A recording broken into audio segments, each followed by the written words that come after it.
हरे कृष्ण. सर्व भक्तांचं स्वागत आहे आजच्या शनिवारच्या साप्ताहिक कार्यक्रमामध्ये. भगवद्गीता जयंती याच महिन्यामध्ये येत आहे आणि त्या संबंधामध्ये आपण मागच्या वेळेस पण श्रीपाद महाप्रभूंच्याकडनं आपण श्रवण केलं श्रील प्रभुपादांच्या ग्रंथांचं महत्त्व आणि त्याचबरोबर आपण जी ही सेवा करतो, विशेष करून या महिन्यामध्येच ज्या महिन्यामध्ये गीता जयंती येते, तर ही सेवा किती महत्त्वाची आहे हे आपल्यापैकी बऱ्याच भक्तांना त्याची कल्पना आहेच. व या सेवेमध्ये आपण दरवर्षी जी काही आपल्याला जो काही उत्सव येतो त्या उत्सवामध्ये आपण जास्तीत जास्त चांगल्या प्रकारे कशी सेवा करू शकतो हा आपला एक मनोभाव असेल तर आपण त्या सेवेला अजून मोठ्या प्रमाणामध्ये अजून चांगल्या प्रकारे करण्याचा प्रयत्न करू. तर या संबंधामध्ये एक जस्ट माझ्या मनामध्ये विचार होता, ज्याला आपण म्हणतो की कृष्ण भावनामृत संघ किंवा कृष्ण भावनामृत जी काही क्रिया आहे, जी काही सेवा आहे, ही सेवा कशा प्रकारे सर्वोच्च समाजसेवा आहे अथवा आपण बोलू शकतो परमोच्च समाजसेवा आहे. आणि आपल्याला या संबंधामध्ये जेवढं हा विषय चांगल्या प्रकारे समजेल तेवढ्याच प्रमाणामध्ये आपण ही सेवा चांगल्या प्रकारे करू शकतो.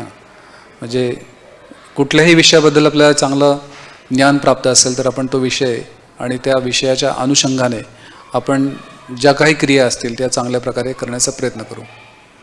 आणि म्हणूनच श्रील प्रभुपाद सांगायचे की आपण कृष्ण भक्ती ज्यावेळेस करतो त्यावेळेस कृष्ण भक्ती आपण का करतो यामध्ये आपल्याला जेवढं जास्तीत जास्त आपली समज वाढेल तेवढंच आपण तन्मयतेने, तेवढंच आपण प्रेमाने आणि पूर्ण विश्वासाने, पूर्ण शरणागतीने आपण ही सेवा करू शकतो.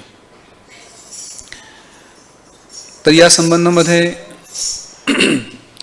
श्रीमद भागवतामध्ये पण एक महत्त्वाचा श्लोक येतो. श्रीमद भागवतामध्ये सगळ्यात महत्त्वाचा जो भाग आहे तो 10व्या स्कंदामध्ये आहे. आणि या 10व्या स्कंदामध्ये पण सगळ्यात महत्त्वाचा अध्याय जर असेल जो हरिभक्तांना, वैष्णवांना अतिप्रिय आहे, तो अध्याय कुठला आहे? 31वा अध्याय 10व्या स्कंदातला, ज्याचा अध्यायाचं शीर्षक आहे गोपीगीत. जर तर हा तसं पाहिलं तर खूप मोठा विषय आहे आणि भगवंतांच्या या महान भक्तांच्या बद्दल जाणणं किंवा त्याच्याबद्दल चर्चा करणं आपली वैयक्तिक काही पात्रता नाही आहे. पण या गोपीगीतामध्ये एक श्लोक येतो म्हणजे 10.31.9. तर या श्लोकामध्ये या विषयाचं वर्णन होतं की कशा प्रकारे भगवंतांचे भक्त आणि भगवंतांच्या भक्तीचं हे कार्य हे परमोच्च समाजसेवा आहे. जेवढे काही आपण बाहेर समाजसेवा बघतो, जेवढे काही समाजसेवेच्या आपण ॲक्टिव्हिटीज बघतो त्या निश्चित रूपाने महत्त्वाच्या आहेतच, पण त्याच्या पाठीमागे जर आपल्याला सिद्धांत स्पष्ट नसेल तर आपल्याकडनं फक्त ती एक सेवा होऊन जाईल. आणि अशा सेवेला शाश्वत काही लाभ मिळू शकत नाही, तात्पुरता लाभ मिळेल. ज्या प्रकारे सर्व भक्तांना ही कथा माहिती आहे की कशा प्रकारे प्रभुपाद सांगायचे की एक खूप श्रीमंत परिवारामधला एक मुलगा, कधी आपण बघतो की कुंभमेळ्यामध्ये गेल्यावरती तो हरू शकेल. जर तो हरवला असेल आणि तो इकडे इकडे भटकतोय आणि भटकताना त्याला कोणीतरी रडताना बघतंय, त्याला भूक लागली असेल, तर एखादा व्यक्ती बघून त्याला म्हणाल की अरे लहान बाळ आहे, चुकलेलं आहे, हरवलेलं आहे, तो त्याला काहीतरी गोळ्या बिस्किट देईल, काहीतरी खायला देईल आणि तो खायला देऊन तो निघून जातो. त्याच्यानंतर एखादा व्यक्ती येईल, तो बघेल की अरे हा आजारी आहे, थोडा ताप आलेला आहे, त्याला औषध पाणी करेल. औषध पाणी करून परत तो काय त्याला घेणार नाही आहे, त्याला माहिती आहे की हरवलेला मुलगा आहे, तोही काहीतरी सेवा करून निघून जातो. तिसरा व्यक्ती बघेल की अरे सगळे त्याचे कपडे मळलेले आहेत, कपडे फाटलेले आहेत, तो त्याला नवीन काहीतरी कपडे देऊन तोही निघून जाईल. म्हणजे 3 लोकांनी काय केलं? सेवा केली, समाजसेवा केली. चौथा व्यक्ती येतो, तो त्या मुलाला बघतो आणि त्या मुलाला बघितल्यानंतर त्याला कळतं की अरे हा मुलगा तर अंबानीच्या घरातला नातू आहे त्याचा. असं पाहिल्यावरती तो काय करेल? त्याला माहिती आहे त्याचा संबंध या श्रीमंत परिवारामध्ये आहे. तो त्या मुलाला घेऊन काय करतो? त्याच्या घरी घेऊन जातो. आता प्रश्न आहे की या 4 मध्ये सगळ्यात महत्वाचं कार्य कोणी केलं असेल? सर्वांचं उत्तर तेच येईल की चौथा. त्याच्या आधीचे 3 लोक आहेत त्यांनी पण कार्य केलं, ते पण महत्वाचं होतं. पण परमोच्च सगळ्यात मोठं कार्य कुठलं असेल? या चौथ्या व्यक्तीचं असेल. त्यांनी याचा पत्ता शोधला आणि पत्ता शोधून त्याला घरीपर्यंत पोहोचून गेला. आणि तो ज्यावेळेस घरी जाईल त्यावेळेस त्याला प्रसाद पण मिळणार आहे, कपडे पण मिळणार आहेत, सगळंच मिळेल. पण त्याच्यापेक्षाही मोठं काय? त्याला जे आई वडील परत मिळतील. आणि तो जो आनंद आहे त्या आनंदाच्या समोर दुसरा कुठला आनंद फिका पडून जातो. आणि म्हणून प्रभुपाद सांगायचे की कृष्ण भक्ती जी आहे ती वास्तविक रूपाने या चौथ्या व्यक्तीच्या बरोबर त्याची तुलना केली जाते. कारण या जगामध्ये प्रत्येक व्यक्ती, प्रत्येक जीव हरवलेला आहे. हा जो काही भौतिक जगाचा जो काही मेळा आहे, कुंभमेळाप्रमाणेच भरपूर गर्दी आहे आणि या गर्दीमध्ये आपण सगळेच हरवलेलो आहोत. आणि सगळे हरवलेले जे काही भगवंतांची मुलं आहेत त्यांना भगवंतांच्या बरोबर जोडणं हे सगळ्यात मोठं कार्य आहे. त्या कार्याच्या समोर बाकीची सगळी कार्य जी आहेत ती नगण्य होऊन जातात. आणि जोपर्यंत आपल्याला हे कळत नाहीये की आपले वास्तविक पिता कोण आहेत तोपर्यंत आपण कधी संतुष्टी किंवा कधी आनंद, सुख, शांती प्राप्त नाही करू शकत, भले आपण कितीही कार्य करू. त्यामुळे ह्याचं पण एक उदाहरण प्रभुपाद सांगतात जे सगळ्यांना माहिती आहे की जो मासा असतो, ज्या माश्याला आपण बाहेर काढलं आणि बाहेर काढून त्याला काय कुठलीही वस्तू दिली, त्याला एवढं सांगितलं की तुझा फोटो काढून सकाळमध्ये टाइम्स ऑफ इंडियामध्ये सगळीकडे पब्लिश करू, काही फरक पडणार नाही त्याला. उलटा तो म्हणाल की मला फक्त एकच गोष्ट द्यावं, मला माझं पाणी द्या. तर पुन्हा पाण्यामध्ये टाकणं हे सगळ्यात परमोच्च कार्य आहे ज्यामध्ये त्याला त्याचं जीवन प्राप्त होऊ शकतं. त्याचप्रमाणे जीवात्म्याचा जोपर्यंत संबंध भगवंतांशी, परमात्म्याशी जोडला जात नाही तोपर्यंत तो त्या माशाप्रमाणे राहील, तोपर्यंत त्या लहान मुलाप्रमाणे राहील. पण ज्या दिवशी आपण हे जाणतो की आपला भगवंतांशी काय संबंध आहे, आणि गीतेमध्ये कृष्ण म्हणतात की मी सर्वांचा पिता आहे, त्यामुळे अहम सर्वस्य प्रभो, की सगळ्यांचे प्रभू आहेत भगवान श्रीकृष्ण, गीतेमध्ये आपण शिकतो. आणि हा महिना किंवा हा उत्सव जो आहे त्याचा मुख्य उद्देश तोच आहे की आपण सर्व लोकांना भगवंतांशी जोडण्याचा प्रयत्न केला पाहिजे. वास्तविक रूपाने ही आपली खरी संस्कृती आहे. आणि श्रील प्रभुपाद असे एक महान संत होते की त्यांनी तसं पाहिलं तर तुकाराम महाराजांनी जो काही महत्त्वाचा उपदेश दिला होता, गीता भागवत करीती श्रवण अखंड चिंतन विठोबाचे, आज आपण बघू शकतो की पूर्ण जगभरामध्ये प्रत्येक कानाकोपऱ्यामध्ये अंटार्क्टिकापासून सगळ्या सप्तद्वीपामध्ये गीतेचं ज्ञान पोचलेलं आहे. आणि हे कार्य श्रील प्रभुपादांच्या व्यतिरिक्त कोणी केलेलं नाही की जर खऱ्या अर्थाने जसं आहे तसं हे ज्ञान सगळ्यांपर्यंत पोहोचवलं.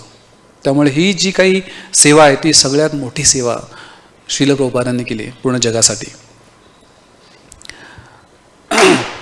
तर या श्लोकामध्ये आपण बघतो की सर्व ज्या गोपिका आहेत त्या भगवंतांचं गुणगान करताना हा श्लोक विशेष श्लोकामध्ये 9वा श्लोक गोपीगीतामधला जो खूप मधुर पण आहे आणि त्याचा अर्थ पण खूप महत्त्वाचा आहे. तव कथामृतं तप्त जीवनं कविभिर्डीरितं कल्मषापहं श्रवणमङ्गलं श्रीमदाततं भुवि गृह्णन्ति ये भूरिदा जना. तर या श्लोकामध्ये गोपिका म्हणतात की हे भगवान श्रीकृष्ण, तुमच्या वाणीचे अमृत आणि लीलांचे वर्णन म्हणजे या भौतिक जगात दुःख भोगणाऱ्या मनुष्यांचे जीवन आहे. म्हणजे भगवंतांच्या लीला श्रवण करणं हे खरं वास्तविक रूपाने आपलं खरं जीवन आहे. विद्वान ऋषींनी प्रस्तुत केलेली ही कथा वर्णने मनुष्यांची पापे नष्ट करतात. कल्मशापहम, जेवढे काही कल्मश आहेत हृदयातले ते सर्व नष्ट होतात भगवंतांच्या या लीला श्रवण केल्यामुळे.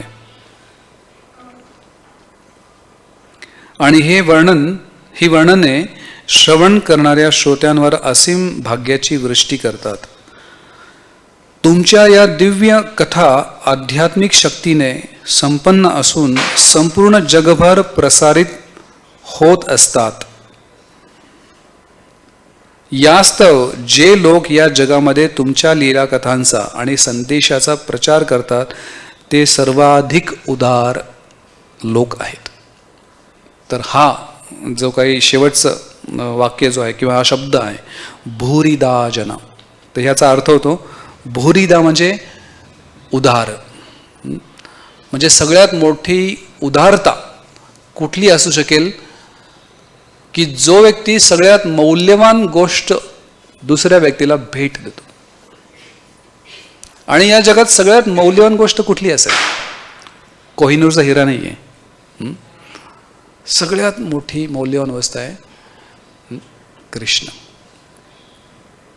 याच्यापेक्षा कुठली मोठी मौल्यवान गोष्ट होऊ शकत नाही. इनफॅक्ट सगळ्यात मोठे हितचिंतक या जगात प्रत्येक व्यक्तीचे कोण आहेत? भगवंतच आहेत. आणि म्हणून हा एक श्लोक, त्याचबरोबर 5व्या अध्यायातला शेवटचा श्लोक, 5व्या अध्यायातला शेवटचा श्लोक पण खूप महत्त्वाचा आहे, ज्याला आपण सांगतो की हे शांतीसूत्र आहे. 5व्या अध्यायातील शेवटचा श्लोक तो सगळ्यांच लक्षात राहील.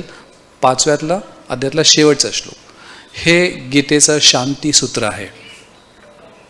या जगामध्ये सगळे लोक जे काही चांगलं कर्तव्य करण्याचा उद्देश किंवा प्रयत्न करतात त्याचा मुख्य उद्देश काय असतो की समाजामध्ये शांती प्रस्थापित व्हावी. कितीही आपण चांगल्या गोष्टी केल्या तरी पण शांती प्रस्थापित आहे का? नाही आहे. किंबहुना आपण म्हणू शकतो की जेवढ्या जास्ती गोष्टी केल्या तेवढ्याच अशांती आहे. जेवढी आपण तथाकथित भौतिक प्रगती करतो तेवढ्याच प्रमाणामध्ये लोक अजून अशांत होतात. आणि त्याचं व्यावहारिक उदाहरण बघायचं असेल तर आपण कधी पण पुण्यामध्ये गेलात, कुठल्याही, पुणेच नाही कुठल्याही ठिकाणी सिग्नलवरती जर आपण पाहिलं, सगळ्यांचे चेहरे बघू शकता तुम्ही. आणि त्यामध्ये पण म्हणजे जर तुम्ही बारकाईने सगळ्यांचे चेहरे पाहिले तर सगळ्यांच्या चेहऱ्यावरती काय असतं? एक खूप मोठं टेन्शन की मला टाईमवर पोचायचं आहे, ना तर मग हे होईल ते होईल बऱ्याच गोष्टी असतात. आणि त्यामध्ये जर चुकून कोणाची गाडी चालू झाली नाही ग्रीन सिग्नल लागल्यावरती काय होतं? हा अनुभव सगळ्यांना आहे ना. त्या बिचाराचं पूर्ण बिकट परिस्थिती होऊन जाते. म्हणजे लोकांचं जीवन एवढं धावपळीचं बनलेलं आहे आणि त्यामध्ये एवढं पॅशन, एवढा रजोगुण खूप जास्त झालं आहे की लोकांना कुठल्याच प्रकारचं पेशन्स नाही आहेत. आणि म्हणून पेशंट म्हणतात लोक. पेशन्स नसेल तर पेशंट बनणार आहे. पण पेशन्स असेल तर आपण आरोग्य चांगलं जीवन प्रकारे जगू शकतो. तर हा अनुभव सगळ्यांचाच आहे. म्हणजे लोक अशांत आहेत.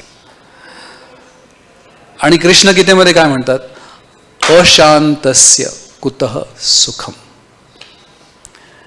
जो व्यक्ती अशांत आहे, अशांतस्य कुतः सुखम म्हणजे काय की कृष्ण म्हणतात की जो व्यक्ती अशांत आहे कुतः सुखम, सुख कसं मिळेल त्याला? आणि त्याचबरोबर भागवतामध्ये पण आपण बघू शकतो. भागवतामध्ये अवधूत ब्राह्मण होते एक, ते काय म्हणतात आशा ही परम दुःखानाम, की जोपर्यंत तृष्णा आहे, भौतिक वस्तूंच्या बद्दल तृष्णा म्हणजे काय? तृष्णा म्हणजे खूप तहान, तहान आहे जोपर्यंत, तोपर्यंत काय? आशा ही परम दुःखानाम, की परम दुःखाचं कारण ते. आणि तृष्णा कशामुळे? कृष्ण नसल्यामुळे. कृष्ण असेल तर तृष्णा नाही येणार, ही गॅरंटी आहे. कृष्ण असेल तर जीवनामध्ये तृष्णा नसेल. आता सध्या सगळ्यांच्या लोकांच्या जीवनामध्ये काय? कृष्ण नाही आहेत म्हणून तृष्णा आहे, आणि तृष्णा असल्यामुळेच काय? अशांती आहे. अशांती असल्यामुळेच काय? सुख नाही आहे. आणि म्हणून त्याचं उत्तर पण, त्याचा उपाय कृष्ण म्हणतात की संतुष्ट सततम योगी, की जो व्यक्ती संतुष्ट कधी बनू शकतो? ज्यावेळेस तो भक्तीचं जीवन पालन करायला सुरू करेल. त्यामुळे या श्लोकामध्ये शांतीचं सूत्र दिलंय कृष्णाने. तर कृष्ण म्हणतात की भोक्ताराम यज्ञ तपसाम सर्वलोक महेश्वरम सुहृदम सर्वभूतानाम ज्ञात्वा माम शांती मृच्छती. तर हा श्लोक खूप महत्त्वाचा आहे सगळ्या भक्तांसाठी, कारण हा श्लोक जो आहे शांती सूत्र म्हणून घोषित केलेला आहे. तर यामध्ये आपल्याला काय करायचं आहे? शांती प्राप्त करण्यासाठी आपल्याला फक्त 3 गोष्टी करायच्या. कुठल्या कुठल्या? भोक्ताराम, हे जाणायचं आहे आणि स्वीकारायचं आहे. फक्त जाणून चालणार नाहीये, स्वीकारलं पाहिजे. कारण की परमभोक्ता कोण आहेत? भगवान श्रीकृष्ण. भोक्ताराम यज्ञ तपसाम, सर्व यज्ञाचे परमभोक्ता कोण आहेत? भगवान श्रीकृष्ण आहेत. सर्व लोक महेश्वरम, म्हणजे सगळ्या लोकांचे मुख्य अधिपती आहेत भगवान श्रीकृष्ण. तिसरं स्वीकारायचं आहे सुहृदम सर्वभूतानाम, की सगळ्या लोकांचे सुहृद मित्र कोण आहेत? भगवंत आहेत. ह्या 3 गोष्टी जो व्यक्ती जाणेल, ज्ञात्वा माम, या 3 गोष्टी जो कोणी जाणेल, स्वीकारेल, पालन करेल, तो व्यक्ती काय करेल? ज्ञात्वा माम शांती मृच्छती. किती सोपं आहे.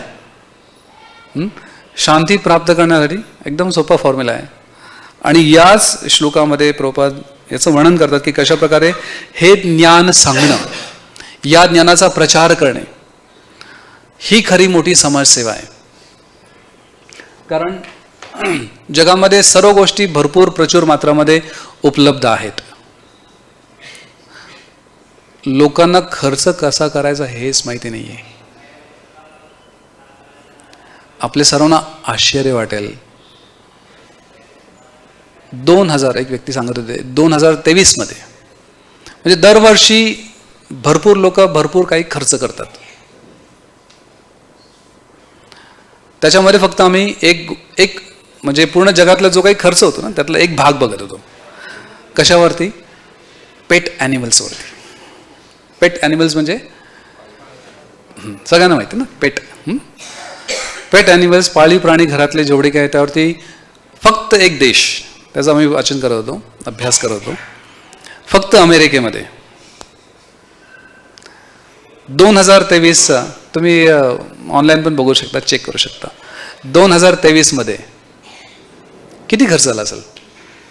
खर्च त्यांचा होता पेट ॲनिमलसाठी प्रत्येक, म्हणजे या देशामध्ये किती खर्च असेल? कोणी अंदाज सांगू शकेल? अंदाज किती?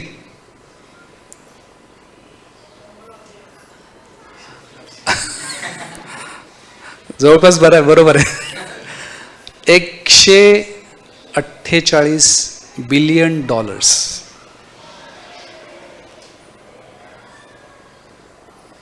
बिलियन म्हणजे खूप मोठा आकडा आहे. म्हणजे 17,000 करोड. 17,000 करोड ही काही साधी गोष्ट नाहीये. तर या 17,000 करोड मध्ये किती लोकांचं जीवन उदरभरण होऊ शकते याची कल्पना तुम्ही करू शकता. म्हणून सांगितलं की लोकांना कुठे खर्च करायचा हे माहिती नाही आहे. तर म्हणजे ही खूप मोठी, आणि ही एकाच देशाची आहे. जगामध्ये किती देश आहेत? भरपूर आहेत. भारतामध्ये पण खूप मोठी आहे संख्या. आणि लोकांना फक्त काय खूप छान वाटतं छोटासा पपी घ्यायला, है ना, छोटासा कुत्रा असतो. पण आता प्रश्न आहे की तो मोठा झाल्यावरती दिसत नाही, कुठे जातो? ही त्याची डार्क साईड आहे पेट इंडस्ट्रीची. म्हणजे जे काही पेट ॲनिमल्स प्रोड्यूस केले जातात, आपल्या सर्वांना माहिती नसेल कदाचित, तर भारतामध्ये पण पेट मिल्स आहेत, पेट मिल्स. आणि ह्या सिटीमध्ये नसतात, एकदम एकांत स्थळी पेट मिल्स, म्हणजे तिथं पेट ॲनिमल्स प्रोडक्शन केलं जातं. त्यांना वेगवेगळ्या प्रकारचे हार्मोन्स दिले जातात जेणेकरून ते एकदम सुंदर दिसतील. आणि जोपर्यंत तो छोटासा पिल्लू छोटंसं घरामध्ये आहे तोपर्यंत राहिलं जातं. मोठं झाल्यानंतर त्रास होतो, घरच्या लोकांना पण त्रास होतो आणि त्याला पण त्रास होतो, त्याला जागा मिळत नाही. तर त्याला पुढे बाहेर पाश्चिमात्य देशांमध्ये कुठे टाकतात? गॅस चेंबरमध्ये टाकतात. कारण एवढे बाहेर कसं काय, खूप मोठं प्रोडक्शन आहे, लाखोंमध्ये प्रोडक्शन आहे. तर म्हणण्याचा विषय काय की बऱ्याच लोकांना हे माहिती नाही की कुठे खर्च करायचा,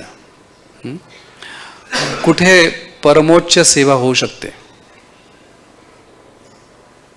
तसं पाहिलं तर पण गोरक्षा खूप मोठे चांगल्या प्रकारे करू शकतो, कारण गायीपासून ॲटलीस्ट तुम्हाला दूध तर मिळेल.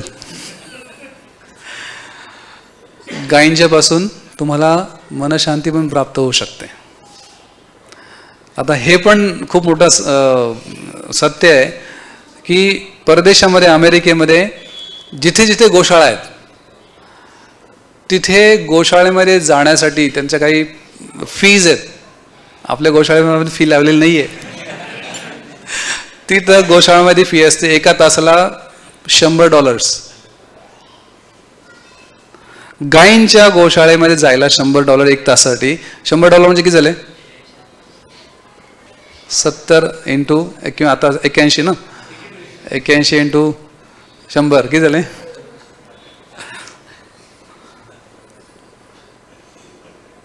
तर त्यामुळे तसं पाहिलं तर खऱ्या अर्थाने आपली ओढ जी आहे ती अशा वस्तूकडे गेली पाहिजे की ज्याची पण सेवा केली पाहिजे.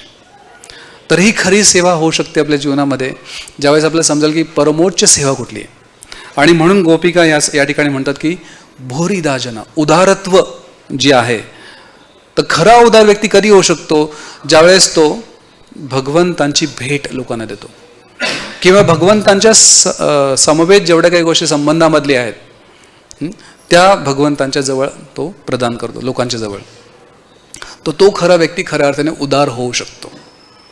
तर ही उदारता या ठिकाणी वर्णन केली आहे की ही, जसं मी सुरुवातीला एक उदाहरण सांगितलं की जो चौथा व्यक्ती आहे जो त्या हरवलेल्या मुलाला आई वडिलांकडे घेऊन जातो, तो सगळ्यात मोठा महत्त्वाचा व्यक्ती आहे ज्यांनी खऱ्या प्रकारे परमोच्च समाज सेवा केलेली आहे. आणि या महिन्यामध्ये विशेष रूपाने आपण बघू शकतो की ही आपली मोठी संधी आहे की याद्वारे आपण गीतेचा प्रचार प्रसार भरपूर लोकांपर्यंत करू शकतो. आणि म्हणून इस्कॉनच्या द्वारे या महिन्यामध्ये आपण जे काही भगवद्गीता मॅरेथॉन ठेवतो त्यामध्ये पण गीतेचं जी प्राईज आहे ती पण खूप कमी असते, जेणेकरून जास्तीत जास्त लोक त्याचं वितरण करू शकतील. आणि याची गॅरंटी आहे की ज्या व्यक्तीकडे ही भगवद्गीता जशी आहे तशी घरामध्ये पोहोचेल, कधी ना कधी तो व्यक्ती त्याची पानं उघडेल 100%. इनफॅक्ट मी वैयक्तिक उदाहरण सांगू शकतो की मी इथे बसलोय त्याचं कारण काय की आमच्या घरामध्ये पण बाबांनी 1971 डेक्कनवरती एक स्टॉल लागला होता आणि त्या स्टॉलवरून त्यांनी भगवद्गीता, ईशोपनिषद आणि जाऊ देवाच्या गावा हे 3 मॅगझिन घेतले होते आणि तेच आमच्या घरामध्ये पडले होते.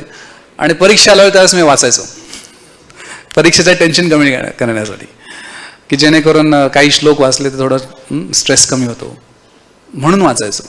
पण त्याच्यामुळे कृष्ण भक्तीची भेट प्राप्त होऊ शकली. त्यामुळे आपल्याला जर खऱ्या अर्थाने ही परमोच्च समाजसेवा करायची असेल तर आपण येणं प्रकाराने कुठल्या ना कुठल्या प्रकारे लोकांना आपण प्रेरित केलं पाहिजे की हे घ्या. तसं पाहिलं तर खूप मोठी गोष्ट नाही आहे.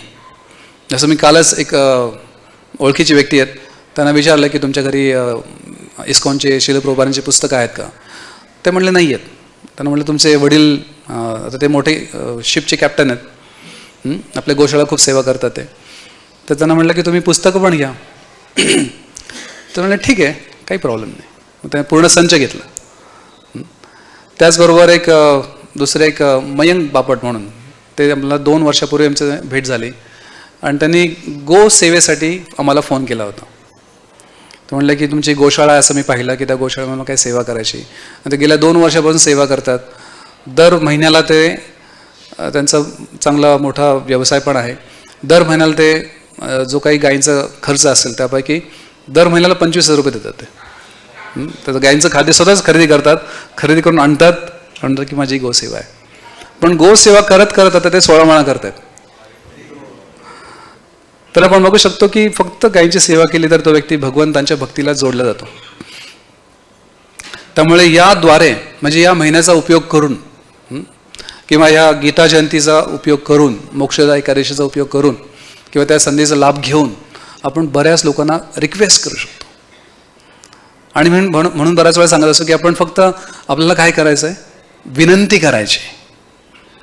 असं मी परवा फलटणच्या पण प्रोग्राममध्ये सांगत होतो मागच्या शनिवारी की आपल्याला लोकांना काय सांगायचं आहे, फक्त एक वाक्य बोलायचं आहे. एकच वाक्य बोलायचं आहे. कुठलं वाक्य? की सर मॅडम हे जे ग्रंथ आहेत त्याच्यामध्ये जे ज्ञान दिलेलं आहे त्या ज्ञानाने लाखो लोकांना मदत झालेली आहे, त्यांचं जीवन बदललेलं आहे. तर आमची विनंती आहे की तुम्ही पण याचा लाभ घ्या. आता हे वाक्य बोलायला खूप अवघड आहे का? तसं बोललं काहीच अवघड नाही आहे, कोणीही बोलू शकतं.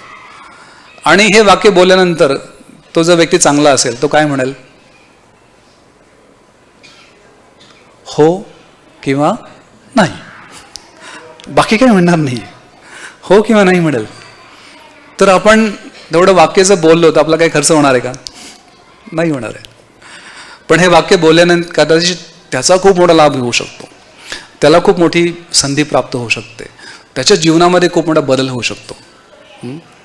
त्यामुळे आपले एक भक्त होते,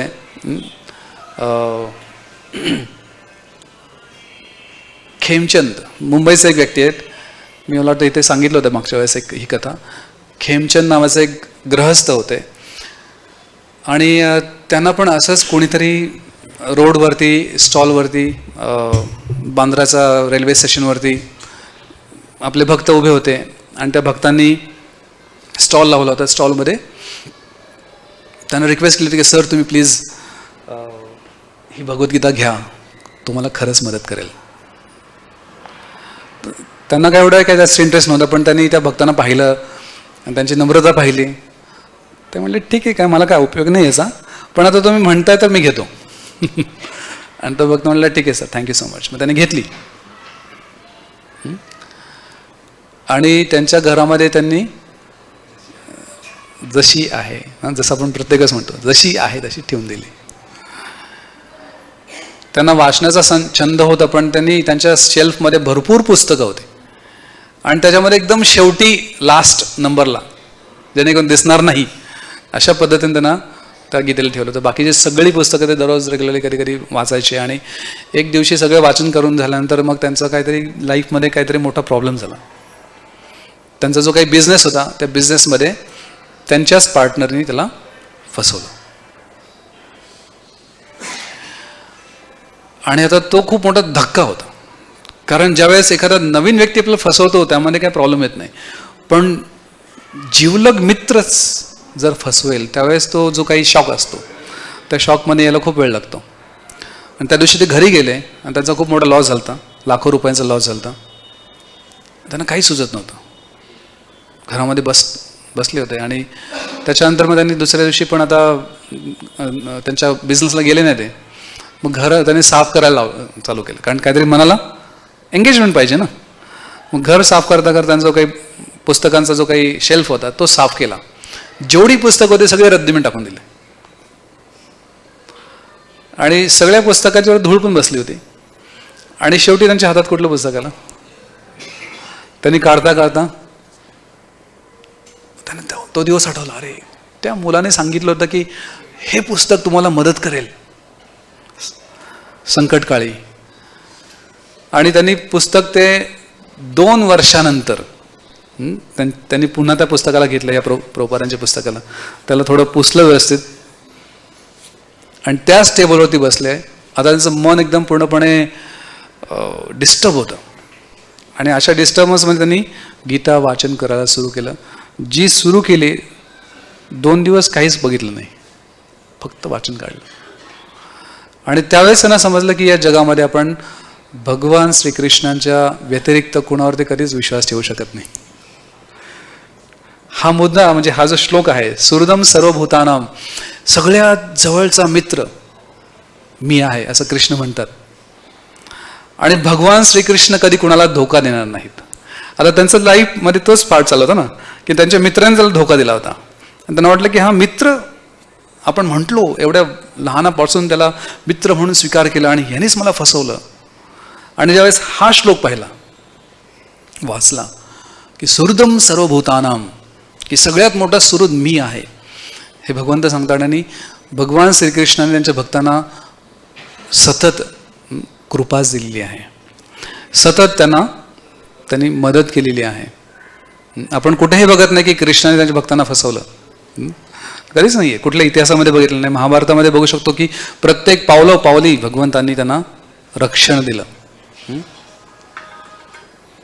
तर हा श्लोक वाचल्यानंतर त्यांनी ठरवलं की आता ह्याच्या पुढे भगवंतांची भक्ती सुरू करायची. आणि सध्या म्हणजे ते खेमचंदपासून त्यांचं आता सध्या नाव आहे खगेंद्र दास. दीक्षित भक्त बनले आणि एवढी मोठी भक्ती करतात. पूर्ण त्यांच्या घरामध्ये, त्यांच्या सभोवताली त्यांनी खूप मोठा प्रचार केला मुंबईमध्ये. तर आपण बघू शकतो की फक्त या एका सेवेमुळे ते भक्त थोडासा त्यांचा वेळ काढून बाहेर गेले आणि त्यांनी टेबल लावला. टेबलवरती त्यांनी हे ग्रंथ दिले आणि या व्यक्तीने ग्रंथ घेतला, 2 वर्ष वाचला नाही. पण प्रभुपाद सांगायचे की ही जी भगवद्गीता आहे, विशेष करून जी श्रील प्रभुपादांनी लिहिली आहे, जशी आहे तशी, ज्याच्यामध्ये कुठल्याही प्रकारचं अन्य गोष्टीचं भेसळ केलेलं नाही आहे, शुद्ध रूपामध्ये दिलेलं आहे. हे पुस्तक टाईम बॉम्ब प्रमाणे आहे. ज्यावेळेस पूरक असा वेळ येईल, टाईम येईल, त्यावेळेस बरोबर हे काम करेल. आणि तशी लाखो उदाहरणं आहेत पूर्ण जगामध्ये. आणि त्यातलं एक उदाहरण सांगितलं मी की हे खगेंद्र व्यक्ती, खेमचंद नावाचे व्यक्ती कशा प्रकारे भगवंतांच्या भक्तीमध्ये येऊ शकले. तर ही खूप मोठी भेट आहे. आणि म्हणून गोपिका या म्हणतात की भूरिदा जना, की सगळ्यात मोठी उदारता जी आहे ती उदारता आपल्याला भक्तांच्या द्वारे प्राप्त होते. सगळ्यात मोठे उदार व्यक्ती जे आहेत ते भगवंतांचे भक्त आहेत, वैष्णव आहेत, जे स्वतःचा कुठल्या प्रकारे विचार न करता स्वतःचा जीव धोक्यात टाकून लोकांना हे ज्ञान देण्याचा प्रयत्न करतात. त्यामुळे आपल्यासाठी हा जो महिना आहे तो खूप खूप महत्त्वाचा आहे की या महिन्यामध्ये येन केन प्रकाराने प्रत्येक व्यक्ती हा प्रयत्न करू शकतो. आणि आपली संस्कृती आहे. आणि हे ज्ञान असं आहे की ज्या ज्ञानामध्ये कुठल्या प्रकारचा दोष नाही आहे, कुठल्याही प्रकारचा उणीव नाही आहे, कुठल्याही प्रकारे वाईट नाही आहे. तर जी गोष्ट दोषमुक्त आहे, कुठल्याही प्रकारचा त्यामध्ये दोष नाही आहे, वाईटपणा नाही आहे, अशा वस्तूची भेट देणं सगळ्यात मोठी भेट आहे. त्यामुळे आपण ॲटलिस्ट या महिन्यामध्ये जर हा प्रयत्न केला तर आपण खऱ्या अर्थाने भगवंतांना प्रिय होऊ शकतो. आणि ही मनातली सगळ्यांच्या मनामध्ये ही इच्छा असते. सगळ्यांची इच्छा आहे की आपल्याला भगवंतांना प्रिय व्हायचं आहे. बरोबर, सगळ्यांची इच्छा आहे की कशा प्रकारे मी भगवंतांना प्रिय होऊ शकतो. तत्पूर्वी आपल्याला समजलं पाहिजे की भगवंतांना कोणीही आकर्षित करू शकत नाही. या जगामध्ये कुठलाही व्यक्ती भगवंतांना आकर्षित नाही करू शकत. कुठलाही ज्ञानी व्यक्ती भगवंतांना आकर्षित करू शकत नाही. कारण जे व्यक्ती ज्ञानाचे उगमस्थान आहेत त्यांना कोण आकर्षित करणार आहे? आपलं ज्ञान जे आहे ते एकदम कण मात्र आहे भगवंतांच्या ज्ञानासमोर. त्यामुळे ज्ञानाच्या द्वारे या जगामध्ये एखादा व्यक्ती ज्ञानी असेल, तो फेमस होईल, पण भगवंतांच्या समोर तो काहीच नाही आहे. एखादा व्यक्ती असा विचार करेल की मी खूप सुंदर आहे, तर सुंदरतेने आहे पण भगवंतांना आकर्षित नाही करू शकत. कारण भगवंत काय कोण आहेत? कंदर्प कोटी कमनीय विशेष शोभम अंगानी यश सकलेंद्रिय वृत्ती म्हणते. एक कंदर्प जो कामदेव आहे, तो या जगामधले सुंदरताचा स्रोत आहे. या जगामध्ये सगळ्यात मोठं आकर्षण कामदेवामुळे आहे. आणि ब्रह्मदेव काय म्हणतात? भगवान श्रीकृष्ण कसे आहेत? कंदर्प कोटी. अशा एका कामदेवाला बघून या जगामध्ये लोक वेडे होतात. कल्पना करू शकतो आपण की करोड कामदेवांची सुंदरता जर एकत्र केली, ती कशा समान आहे? एका बिंदू समान आहे, भगवंतांच्या सुंदरते समान. कंदर्प कोटी कमनीय विशेष शोभम. जर असे व्यक्ती असतील भगवंत, त्यांना कुठला व्यक्ती मिस युनिव्हर्स, मिस वर्ल्ड, कोण त्यांना आकर्षित करणार आहे? कोणीच नाही आकर्षित करू शकत. किंवा एखादा व्यक्ती विचार करू शकेल की मी सगळ्यात शक्तिशाली आहे, तर मी भगवंतांना इम्प्रेस करेल. पण शक्तीने कोणी इम्प्रेस नाही करू शकत, कारण भगवंत सर्व बलाचे मुख्य स्रोत आहेत. त्यामुळे या सर्व गोष्टी ज्या आहेत, त्या सर्व गोष्टींना आपण वापरून आपण भगवंतांना इम्प्रेस नाही करू शकत. एखादा व्यक्ती श्रीमंत आहे, तर श्रीमंती दाखवून भगवंतांना कोणी इम्प्रेस नाही करू शकत. आणि ती मूर्खता दुर्योधनाने केली होती. ज्यावेळेस भगवान श्रीकृष्ण हस्तिनापूरला गेले, त्यावेळेस त्याने विचार केला की कृष्णाला आपण 56 भोग दाखवू. त्याला वाटलं की 56 भोग बघून कृष्ण आकर्षित होतील. एवढी मूर्ख मानसिकता त्याची होती. तर भगवंत ज्यावेळेस त्यातनं महालातनं जात असतात, त्यावेळेस भगवंत त्या 56 भोगला बघत पण नाहीत, है ना. पण आकर्षित कोण करतं भगवंतानं? विदुरांची पत्नी. त्यांच्या मनामध्ये जी काही भक्तीची भावना होती, ती भावना भगवंतांना आकर्षित करते, आणि भगवंत त्या 56 भोगला बघतही नाहीत. आणि जाताना दुर्योधन एकदम बावळटपणाने विचारतो की अरे कृष्णा, तुला मी तुझ्यासाठी बनवलं आहे. तर कृष्ण काय म्हणतात? हे बघ दुर्योधन, व्यक्ती कधी कुणाच्या घरी खातो?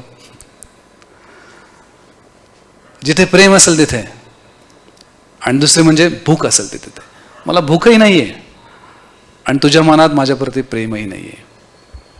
आणि असं बोलून भगवंत तिथून जाऊन विदुरांच्या घरी जातात. आणि त्यावेळेस विदुरांची पत्नी, जी शुद्ध भक्ती होती भगवंतांची, त्यांची भक्ती भावना ॲक्च्युली बघून भगवंत तिथे आकर्षित झाले. आणि त्यांचा त्या एवढ्या भावविभोर झाल्या की त्यांना कळलं नाही की आता मी काय करायचं आहे. आणि त्यांच्यासमोर जे काही फळं होती, केळी होती, त्यातलं केळ्याचं साल्ट भगवंतांनी दिलं आणि भगवंतही खात होते ते. त्यांना कळलं, त्यांना काहीच त्यांचं भानच राहिलं नव्हतं की मी कशी सेवा करायची. त्यामुळे भगवंत भक्त वत्सल आहेत. भगवंत प्रेमाचे भुकेले आहेत. या जगातल्या वस्तूंचे भुकेले नाही. भगवंतांचं सगळी प्रॉपर्टी भगवंतांचीच आहे, आपली काय प्रॉपर्टी? सगळं सब भूमी गोपाल की. पण प्रॉब्लेम काय आहे? आपण म्हणतो ही भूमी माझी आहे, बाकी सगळं गोपालचं आहे. हा प्रॉब्लेम आहे आपल्या मनामध्ये. तर ही जी काही सेवा आहे, या सेवेच्या द्वारे आपण भगवंतांना प्रिय होऊ शकतो. म्हणजे जो मुद्दा मी मगाशी म्हणला की आपल्याला जर भगवंतांना प्रिय व्हायचं असेल तर काहीतरी केलं पाहिजे ना. असं नाही की फक्त हा माझ्या मनामध्ये चाललंय सगळं. जसं काही लोक भेटतात ना, त्यांना आपण म्हणतो की सर मॅडम तुम्ही जप करणार का? नाही, हम तो 22 घंटा 24 घंटा तो ध्यान करते रहते. पण तो वैयक्तिक रूपाने कधीही काहीही करत नाही. फक्त एक एक्सक्यूज सांगायचा असतो म्हणून काय म्हणतो की आम्ही तर 24 तास कृष्णाचं स्मरण करत असतो. असं कधीच होऊ शकत नाही. एक माळ पण नाही करू शकत तर 24 तास काय करणार आहे? तर ही अशी भोंदू प्रवृत्ती असणारे भरपूर लोक आहेत. पण आपल्याला जर खरंच भगवंतांना प्रिय व्हायचं असेल तर आपल्याला काहीतरी करावं लागेल.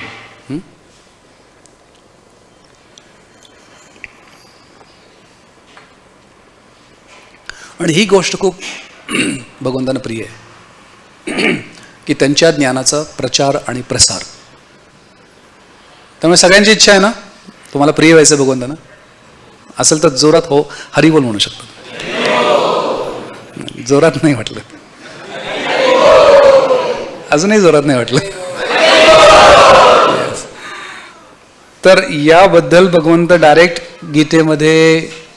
गीतेतला जो 68वा श्लोक जो आहे, 18व्या अध्यायातला 68वा श्लोक, शेवटचा अध्याय, शेवटचे काही 2-4 श्लोक, त्यामध्ये या 2 श्लोकामध्ये भगवंत म्हणतात की मला अतिप्रिय कोण व्यक्ती आहे.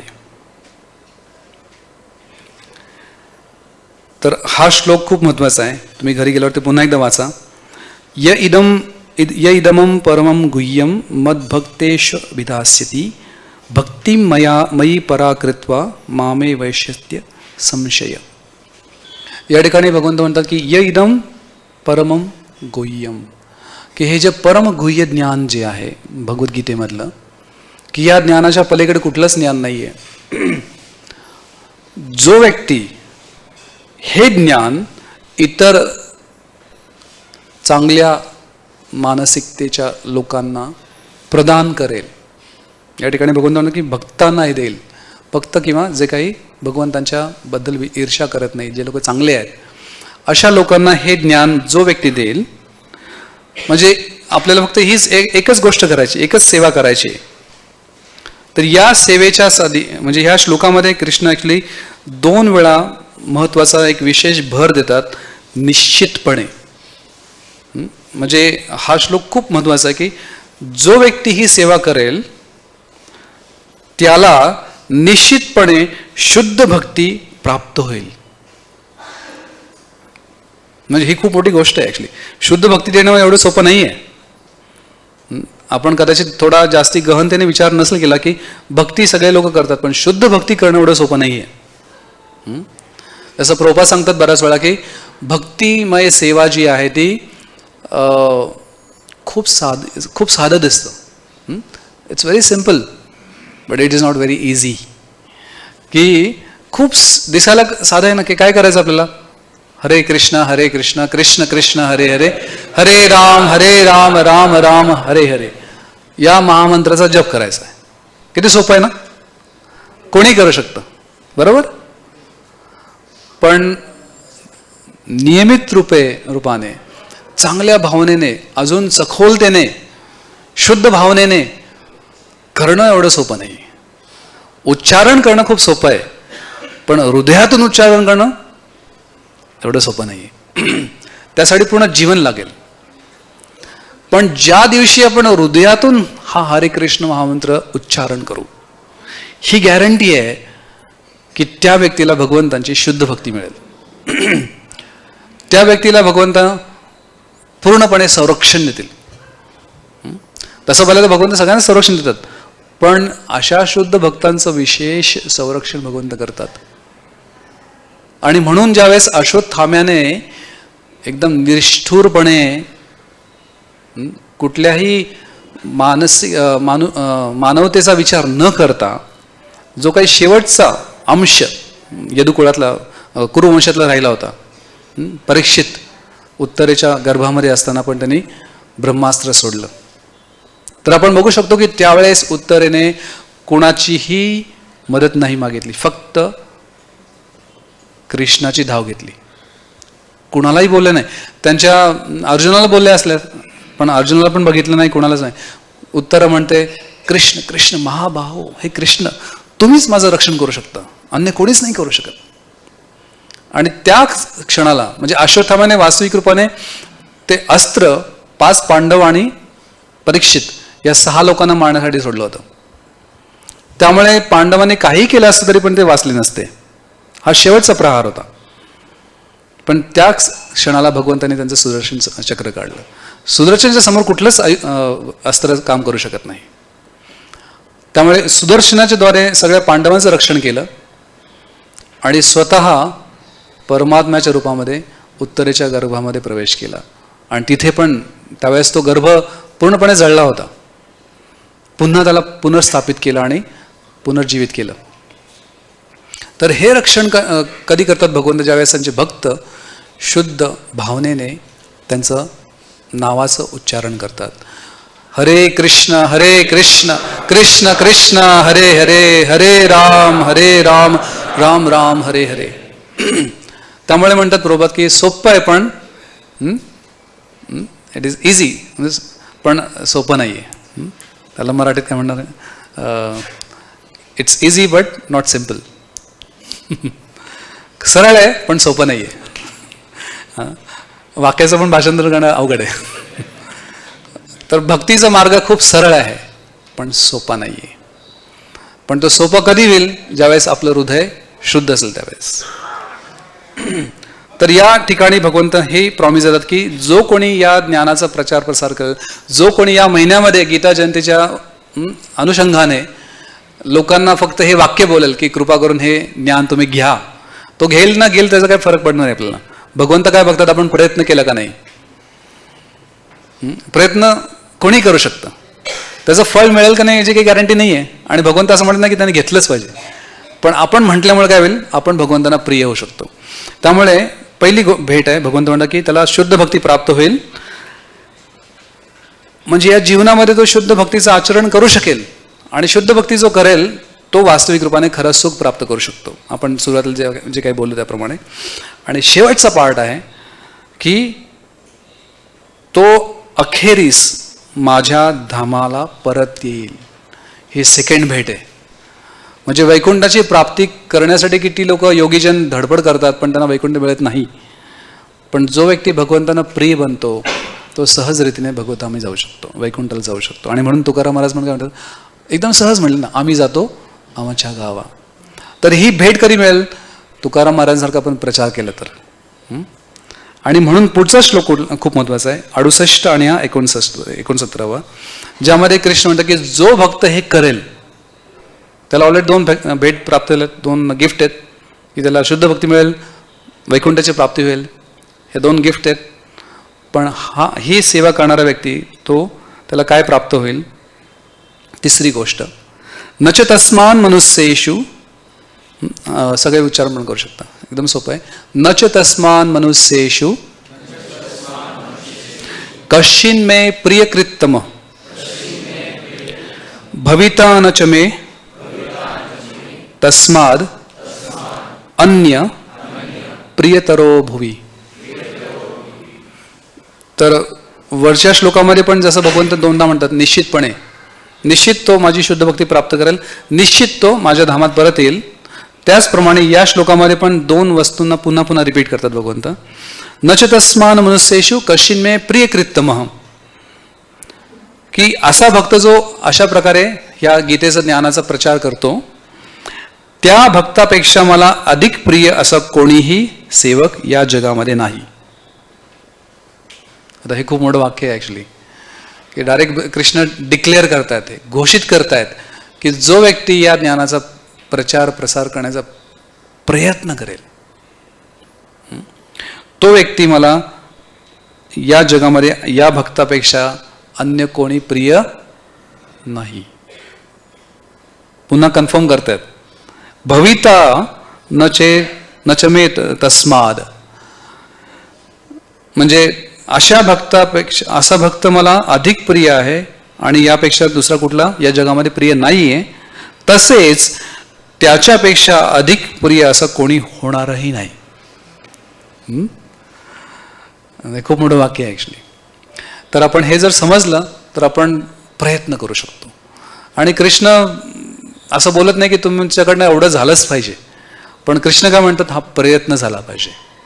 आणि हा प्रयत्न कोणीही, जसं मी मगाशी सांगितलं, कोणीही हे वाक्य बोलू शकतो की कृपा करून तुम्ही हे पुस्तक घ्याल का, कोणी बोलू शकतो. आणि आपलं भाग्य आहे की आपल्याला असं कुठलं दडपण नाही आहे भारतामध्ये, किंवा कुठली भीती नाही आहे. भारताच्या बाहेर खूप मोठी भीती आहे, तिथे तुम्हाला अटक पण केलं जाईल. असे किती भक्त आहेत त्यांना अटक केलं गेलं हे चांगलं ज्ञान देण्यासाठी, दिलं म्हणून. तर त्यामुळे भारतामध्ये असा कुठला प्रकारचा आपल्याला धोका नाही आहे. ग्राउंड पूर्णपणे ओपन आहे. त्यामुळे असं म्हणतात की मेक हे वेन द सन शाईन्स, म्हणजे आपल्या मराठीमध्ये गरम तवा असेल तर चपाती भाजून घ्या. तर आता सध्या चांगलं वातावरण पण आहे आणि या वातावरणामध्ये आपण प्रयत्न करू शकतो, लोकांना आपण फक्त विचारू शकतो. बरेच लोक ॲक्च्युली वाट बघत असतात, फक्त आपल्याला त्यांच्यापर्यंत पोचायचं आहे. त्यामुळे कृष्ण भक्ती ही सगळ्यात मोठी तशा अर्थाने पाहिलं तर मोठी परमोच्च समाजसेवा होऊ शकते. आणि ती कशी आहे, आता आपण परमानंद पुरीपोंनी एक नाटिका रचलेली आहे, हृदयस्पर्शी नाटिका आहे ती. आणि त्यामध्ये आपल्याला समजेल की कृष्ण भक्ती केल्यामुळे किती मोठा लाभ होतो. कारण हा पण बऱ्याच लोकांचा आक्षेप असतो की अरे तुम्ही काय करता, ह्याने काय फायदा मिळणार आहे समाजाला. लाखो लोकांचा जीव असेल आणि हा फायदा या ज्ञानाच्यामुळे होऊ शकतो. त्यामुळे शेवटी एक खूप छान वाक्य मला आढळलं एक, आणि प्रभुपादांच्या प्रती लागू होतं, किंवा असे जे काही उदार आत्मे आहेत, भूरिदा जना, जे या जगामध्ये खूप विरळ आहेत, आणि अशा भक्तांचा, अशा आत्म्यांचा आपल्याला संग लाभणे आपलं खूप मोठं भाग्य आहे. म्हणजे प्रभुपादांसारखे महान व्यक्ती होऊन गेले, त्यामुळे आपण बघू शकतो की सासवडमध्ये पण एक मोठं हे छान सेंटर बनलं, इथे पण एक गोशाळा होऊ शकले, एक कल्चर, एक संस्कृती त्याची पुन्हा जागृती होऊ शकते एका व्यक्तीने एवढं मोठं कार्य केल्यामुळे. तर त्यांच्याबद्दल एक वाक्य मला बोलायचं होतं की या जगामध्ये सगळ्यात मोठे शत्रू परदेशी नाही आहेत. जसं रशिया आणि युक्रेनमध्ये वॉर चालू आहे, तर युक्रेन म्हणतो की रशिया आमचा शत्रू आहे, रशिया म्हणतो युक्रेन आमचा शत्रू आहे. आपल्याला असं वाटतं की हेच सगळे मोठे मोठे शत्रू आहेत, पण सगळ्यात मोठे शत्रू कुठले आहेत?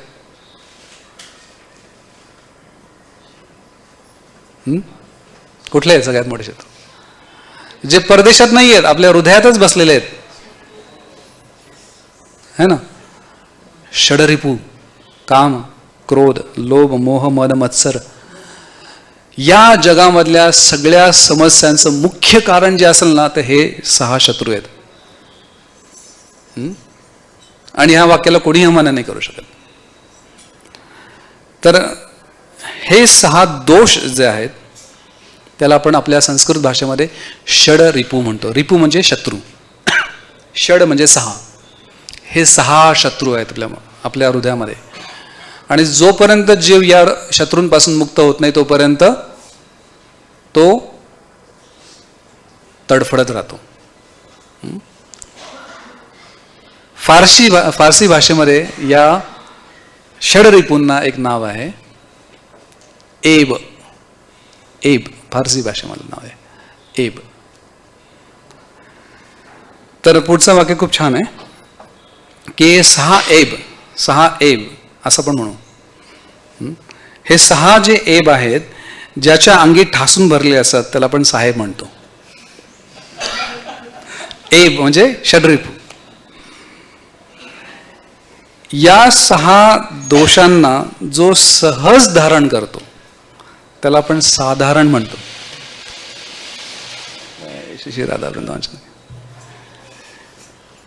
या 6 शत्रूंना जो मान्य करतो त्याला आपण सामान्य म्हणतो.